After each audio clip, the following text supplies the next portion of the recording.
Coming up, Domingo German throws the first perfect game in more than a decade. This is Locked On Game to Game, MLB. Every game, every team, every angle. Locked On Game to Game, your team every day. Welcome in. You're listening to Locked On Game to Game MLB. Local experts join us to recap all of the action for you from yesterday across Major League Baseball. I'm your host, Kainani Stevens. Thank you for making Locked On your first listen every single weekday. Domingo German wrote his name in the history books forever last night. He sent down 27 straight athletics to score the 14th perfect game in Major League history. And our Locked On Yankees host goes through the historic night. Domingo German, in his previous two starts, combined for 5 1/3 innings and gave up 17 runs, 15 of them earned. On Wednesday night in Oakland, Domingo German pitched a perfect game. I'm Stacey Gotsoulias of Locked On Yankees, and Domingo German pitched the fourth perfect game in Yankees history. The last perfect game, David Cone, July 18th, 1999. The last no-hitter, Corey Kluber, in Texas, May 19th, 2021. This is the first Yankee perfecto on the road. And since the Yankees scored 11 runs when they didn't need to, but they did, so good for the offense, it's the largest margin in a perfect game in Major League Baseball history. Lots to talk about, and we're going to on the next Locked On Yankees. So we'll be talking about German, we'll be talking about the offense, and we'll be previewing the series finale in Oakland. But the main story, perfection by Domingo German. The Twins scattered just 4 hits across 9 innings in Atlanta, taking a shutout loss to the Braves in the process. Locked On Twins takes a look at the loss. 45 times this season, the Twins have struck out at least 10 times, with a record of 15 and 30 in those games, and that includes Wednesday's series finale against the Braves, which the Twins lost in lifeless fashion 3-0. By comparison, last year, the Twins only did so 47 times, which is quite a difference. Kenta Maeda was solid, going 5 innings and allowing just 2 earned runs against arguably the best offense in baseball going right now. But 0 runs won't win you any games, and that was the case today. On the bright side, Twins can't lose on Thursday, but that's because they're off in advance of facing Baltimore. And for today's stat that you won't see anywhere else, the Twins have been in 0-2 counts 677 times this season, and only the A's and Royals have been in more. But guess what? Those are the 2 worst teams across all MLB, with a combined record of 43 and 117. That's a .269 winning percentage. Check back later on how I'd fix the Twins. This is Locked On. A 4-run 10th inning from the Reds silenced any hopes for the Orioles to come back last night. Locked On Reds looks at the big night on offense for Cincy. Can the Cincinnati Reds win an Emmy for Best Drama of the Summer? Well, they should, because they're awesome. What's up? This is Jeff Carr from the Locked On Reds podcast. And the Cincinnati Reds won the series in Baltimore after taking the rubber match on Wednesday night, 11-7 in extra innings.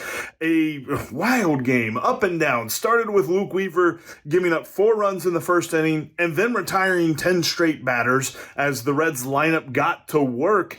And then everything kind of settled down. The Reds blew the lead in the 8th, and then in the 10th inning, with a lefty on the mound, Will Benson and TJ Friedl, 2 left-handed hitters, come through in the clutch with a triple and a homer in that order. Absolutely phenomenal night to watch this Reds team. Look, if you're not watching them every single night, you're missing out on some good fun.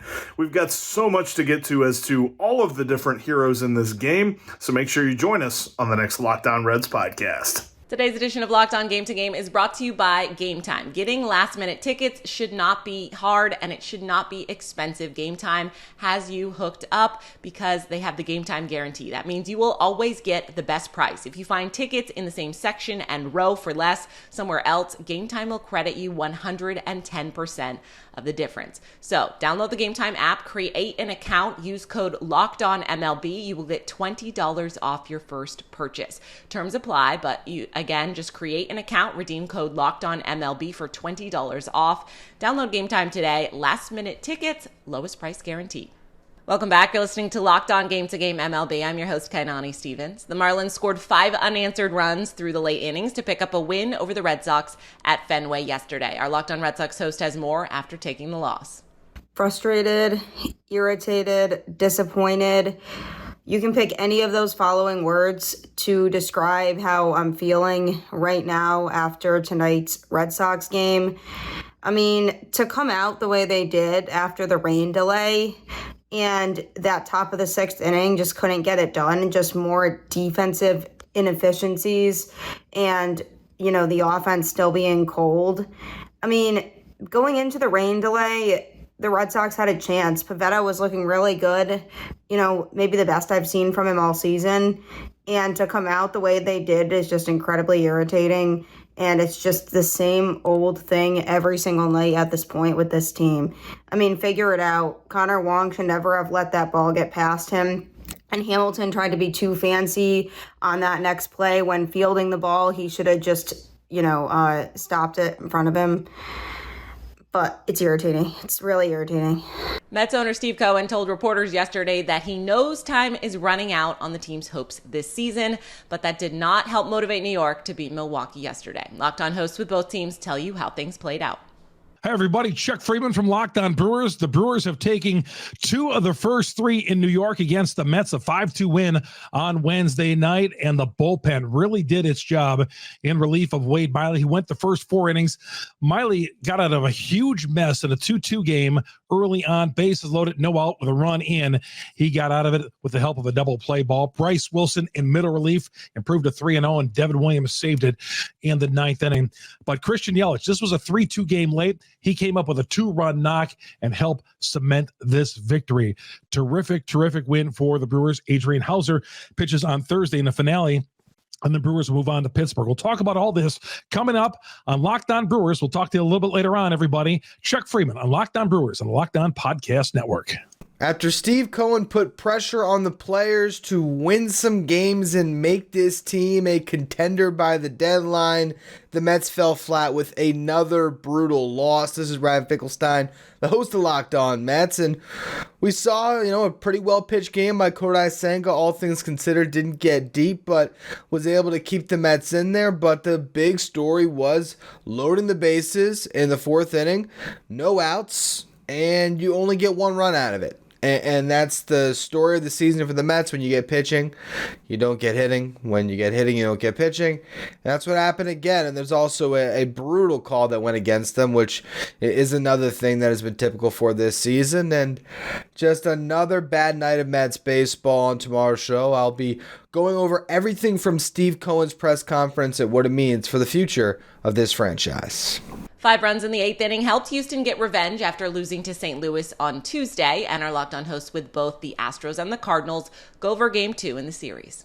Hey, Astros fans, Eric Heisman here with the Locked On Astros podcast. And if you want great pitching, if you want great defense, you want some great offense, this was the game. Well, not really with the pitching. Christian Javier struggled for the 2nd straight start. In fact, in the last, 2 starts, he's only thrown 6 1/3 innings and allowed 10 runs. But the Astros were able to recover and score 10 runs to outscore the St. Louis Cardinals 10-7. Jose Altuve returned to the lineup with a blast. He had a go-ahead 3-run homer in the 8th inning. Jose Abreu went ahead and had another 2-run homer in that inning to basically be the kiss of death for the Cardinals in that game. And there was some great pitching efforts by Sean Dubin and Seth Martinez to bridge the gap to Brian Abreu and then Ryan Presley. So check it out, the Locked On Astros podcast. And just when you start to believe in them again, the Cardinals crush your soul like they did tonight. Hey, it's JD from Locked On Cardinals, and there was plenty of good vibes around the ballpark until about the 6th inning. Cardinals were leading 6-3 at this point, thanks to dingers by Goldschmidt and Arenado. But then Arenado got removed from the game due to lower back tightness. The Astros played 2 to cut the lead to 1. Then up 7-5 in the 8th inning, Ollie turns the ball over to Giovanni Gallegos, one of the most Jekyll and Hyde relievers that he's got in his bullpen. And unfortunately for him and everyone rooting for the guys in red and white tonight, it was Mr. Hyde who showed up on the mound. He gives up a single, a walk, a 3-run shot to Jose Altuve, a double, then a 2-run home run to Jose Abreu. And just like that, any sort of momentum that this team was enjoying erased like a blackboard. Another crushing defeat in an already all too painful season in St. Louis. For the latest updates and info, be sure to keep it Locked On Cardinals. A 5-run second inning put the Phillies up for good against the Cubs, giving Philly its third straight win. Locked on Phillies recaps the road victory. There you have it, a nice, easy, comfortable win for the Philadelphia Phillies. Connor Thomas, your host of Locked On Phillies. Okay, maybe it wasn't as easy as it looked like it was going to be off the bat, but got the job done. They win 8-5. Aaron Nola is 6+ inning streak ends tonight. He had a very rough 5th inning, and that's just kind of Aaron Nola's thing. But the Phillies created enough offense tonight to help him out and go ahead and get him a W.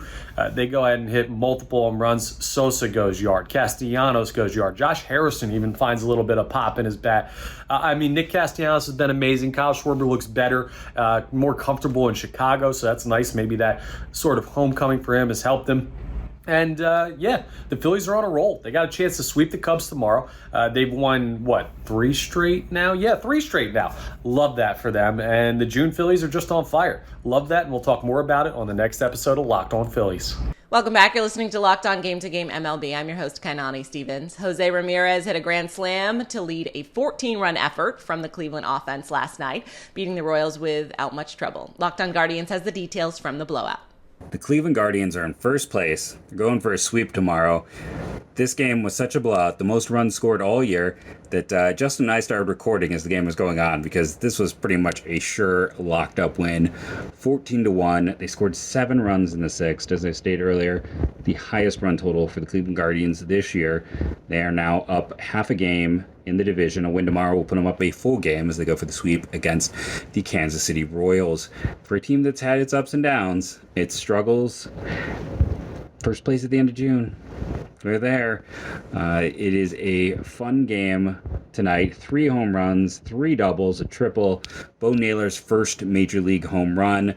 Will Brennan continuing to play well in his return home. Everything clicked on all cylinders. Bullpen was great. Cleveland wins again 14-1. But the big story is first place. The Rockies just passed the Dodgers last night in a 1-run win over LA, and Locked On Rockies tells us what made the difference for Colorado. The Rockies offense bails them out and backs up their starter Kyle Freeland as the Rockies are able to hang on and split the series with the Los Angeles Dodgers after 2. This is a nice win for the Colorado Rockies. I'm Paul Holden breaking it down for you here on Locked On Rockies. And hey, when you can score 9 runs against the Dodgers, you can hang on late in the ball game, you can have a couple of big innings. All that's a recipe for success. And the Rockies have a chance to win the series against the Dodgers, which is always an upside, especially when you bounce back after being shut out the night before. 9 runs, get to that bullpen. That's the blueprint to beat this Dodgers team, and that's what the Rockies did. Ezekiel Tovar, big night for him. And Justin Lawrence, I think, has officially taken the baton, taken the torch from Daniel Bard, and become the closer for this Rockies team. We'll be breaking it all down right here on Locked On Rockies. Neither the White Sox or the Angels are out of their division races midway through the season, but both teams could use a boost before the All-Star break. Locked On hosts tell us which team picked up a win last night in LA. The Angels jumped on the struggle bus on Wednesday night and lost to the Chicago White Sox. Hey, everybody, it's Mike Frisch, one half of Locked On Angels. An 11-5 loss to the Sox on Wednesday night was really tough to watch, and it was really tough for Jaime Barria to pitch in. He's been one of the best starting pitchers in baseball since May, but he was not that guy on Wednesday night. He left a lot of pitches in the middle of the zone. His slider was really flat, only went 3 innings, gave up 5 runs on 7 hits. Angels had some offense with Mike Trout and Shohei Ohtani getting back-to-back triples, but they couldn't put enough offense together to keep up with the White Sox because the Angels pitchers kept giving the White Sox opportunities to score, and again, they lost this game 11-5. Angels can bounce back with Patrick Sandoval on the mound on Thursday. We're cheering him on, and we're going to get ready for that game on Locked On Angels, so come on over and join us. That's it for this edition of Locked On Game to Game MLB. As always, we thank you for making Locked On your first listen every single weekday. Make sure that now you are subscribed to Locked On MLB and your favorite team's Locked On podcast on YouTube and wherever else you get your podcasts from. I'm Kainani Stevens. This has been Locked On Game to Game.